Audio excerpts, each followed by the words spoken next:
అందరికీ నమస్కారం. భక్తి శ్రవణం టీవీకి స్వాగతం. మనుషుల ఆలోచనలు లోకంలో అత్యంత లోతైన లేదా అత్యంత కఠినమైన భావనలు. ఎప్పుడు ఏది జరిగితే ఈ మనసు ఏం ఆలోచిస్తుందో వివరంగా చెప్పడం అసంభవం. అవునా?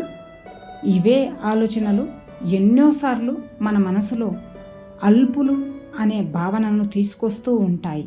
మనం ఎప్పుడూ కూడా ఉన్నత స్థాయిలో ఉన్నత వ్యక్తులను చూస్తూ ఉంటాం. వారి జీవితాలని విశ్లేషిస్తూ ఉంటాం. ఆ తర్వాత మనల్ని మనం అల్పులుగా భావిస్తూ ఉంటాము. అతని వద్ద అంత ధనం ఉంది, వారి వద్ద ఎంతో బలం ఉంది, కానీ నా వద్ద ఏమీ లేదు, నేను చాలా అధముణ్ణి అని లోకం దృష్టిలో నేను చాలా అల్పుణ్ణి అని ఇలా అనుకుంటూ ఉంటారు కదా. కానీ అది నిజం కాదు. మీ దగ్గర కూడా కావాల్సినన్ని ఉన్నాయి. వెనక్కి తిరిగి చూడండి.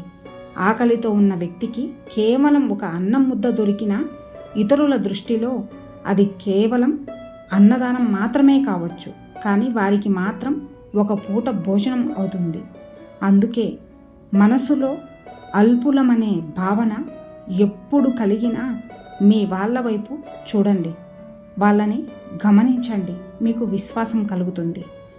ఈ లోకం దృష్టిలో మీరేమీ కాకపోవచ్చు, కానీ కొందరు వ్యక్తులకు మాత్రం మీరే వారి యొక్క లోకమవుతారు. మీరే లోకమని ఎవరు భావిస్తారో వాళ్ళతో సంతోషంగా ఉండండి. అంతేకాని పిచ్చిగా ఆలోచించి మనసును పాడు చేసుకోకండి. ధైర్యంగా ఉండండి. మీ జీవితంలో ఇద్దరు వ్యక్తుల్ని ఎప్పుడూ విడిచిపెట్టకండి, అలాగే ఎప్పుడూ బాధ పెట్టకండి. అందులో మొదటి వ్యక్తి నిన్ను గెలిపించడానికి నీ కోసం అన్నీ కోల్పోయిన మీ యొక్క తండ్రి.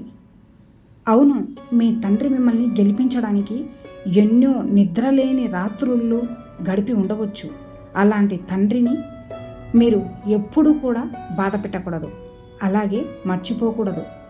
మన వెన్నంటి ఉండి మనల్ని ముందుకు నడిపించేవాడే తండ్రి.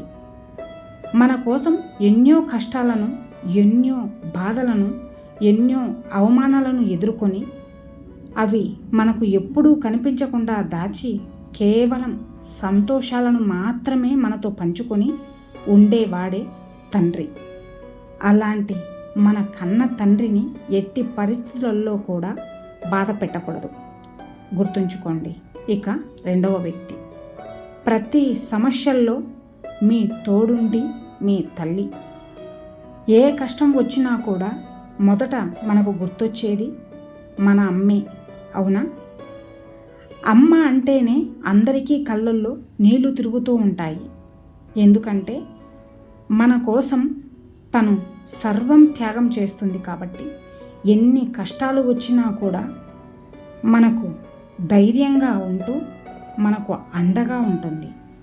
ఏ చిన్న సమస్య వచ్చినా ఆ సమస్యను తండ్రి దాకా పోనివ్వకుండా దానిని తనే పరిష్కరిస్తుంది. అమ్మ మనకు జన్మను ఇవ్వకపోతే అసలు మనకు ఈ జీవితం ఉండనే ఉండదు. కాబట్టి అలాంటి అమ్మను ఎప్పుడూ బాధ పెట్టకండి. అర్థమైందనుకుంటా. అతిగా ఆలోచించడం, ఇక దీనివల్ల చాలామందే బాధపడుతూ ఉంటారు. దీని నుండి బయటపడే మార్గాల కోసం కూడా వెతుకుతూ ఉంటారు. ఇక ఇలాంటి వారు ఎంతో ఒత్తిడికి గురవుతూ ఉంటారు. చిన్న చిన్న విషయాలను కూడా మనసుకు తీవ్రంగా తీసుకుంటారు. ఇక వాటి గురించి తీవ్రంగా ఆలోచిస్తూ ఉంటారు. వీరు ప్రస్తుతంలో జీవించడం మానేస్తారు. వారి లోకమంతా కూడా ఆలోచనల్లోనే సమయం గడిచిపోతుంది అనే విషయాన్ని గడిచిపోయేంత వరకు గ్రహించలేరు. ఇక దీని గురించి కూడా చింతిస్తూ అతిగా ఆలోచిస్తూ ఉంటారు. ఇక దీన్ని ఎలా తగ్గించుకోవాలి? మన మనసుకు కళ్యాణ్ని ఎలా వేసుకోవాలి? మనసు అనేది ఎప్పుడూ కూడా ఆలోచిస్తూనే ఉంటుంది. కాబట్టి మీరు దానికి సమయాన్ని ఇవ్వకూడదు. ఎప్పుడూ కూడా మనసు అలాగే మెదడు ఇవి రెండూ కలిసి ఒకే సరిగా ఎప్పుడు పనిచేయవు. పని చెయ్యలేవు కూడా. కాబట్టి ఎక్కువ శాతం మీ యొక్క బుద్ధికే సమయాన్ని కేటాయించండి. ఏదో ఒక పని కల్పించుకోండి. చదవండి, ఆటలాడండి, లేదా ఉద్యోగానికి వెళ్ళండి.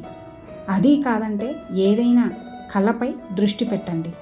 లక్ష్యం వైపు మీ మనసునంతా మళ్లించి మీ బుద్ధితో పని చేయండి. ఎవరైతే ఏది చేయకుండా, ఏ పని లేకుండా ఊరికే ఉంటారో వారికే ఎక్కువగా అతిగా ఆలోచించే రుగ్మత ఉంటుంది. చూడండి, మనసుకు తీసుకునే ఏదైనా సరే అది ఎక్కువగానే ప్రభావం చూపుతుంది.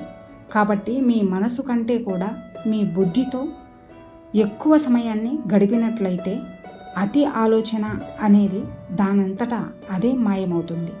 అక్కర్లేని కోరికలు, ఆలోచనలు ఎలాంటివి అంటే మీరు ఎప్పుడైనా గమనించారా? మీకు ఎప్పుడైనా దురద వచ్చినప్పుడు ఆ తీవ్రత ఎలా ఉంటుందో అని మీ మనసు చెప్తుంది. ఏదో ఒక విధంగా దాన్ని శాంతింపచేయమని ఇక మన గోర్లు అటువైపుగానే వెళ్తూ ఉంటాయి, అవునా? కానీ మనందరికీ తెలుసు, ఆ దురద యొక్క తీవ్రతని తట్టుకోగలిగితేనే దానివల్ల వచ్చే సమస్యలు, ఇక దురద కూడా దానంతటా అదే వెళ్ళిపోతుంది అని. కానీ మనం ఆ దురదని మళ్ళీ మళ్ళీ రెచ్చగొడుతూనే ఉంటాం. అది ఒక పుండుగా మారి ఆరోగ్యానికే సమస్యగా తయారవుతుంది, అవునా? కాబట్టి మనకు అక్కర్లేని కోరికలు వచ్చినప్పుడు, అక్కర్లేని ఆలోచనలు వచ్చినప్పుడు మనం ఏం చేయాలి అంటే కేవలం కాస్త ఓపిక పట్టగలిగితే చాలు. దానిపై మనం ధ్యాసను నిలపకూడదు, పట్టించుకోకూడదు, నిర్లక్ష్యం చేయగలగాలి. ఇక అప్పుడే మీరే చూస్తారు, అక్కర్లేని ఆలోచనలు ఎలా అయితే వచ్చాయో అలాగే వెళ్ళిపోతాయి. గుర్తుంచుకోండి, మన జీవితంలో మనం దేన్నైతే నిర్లక్ష్యం చేస్తామో, దేనికైతే సమయాన్ని కేటాయించాలి అనుకుంటామో అది తప్పకుండా మన నుండి దూరం అవుతుంది. ఇక అది ఏ విషయంలోనైనా అర్థమైందనుకుంటా. ఇక అందరూ నాతో పాటు ప్రేమతో ధ్యానించండి. రాధాకృష్ణ. ఇన్ని మంచి సూక్తులలో మీకు ఏ సూక్తి నచ్చినదో ఈ వీడియో కింద కామెంట్ చేయండి. అలాగే ఈ వీడియో కనుక మీకు నచ్చినట్లయితే ఈ వీడియోని ఒక లైక్ చేసి ఇలాంటి మరిన్ని వీడియోస్ కోసం మన ఛానల్ని సబ్స్క్రైబ్ చేసుకోండి. ధన్యవాదాలు.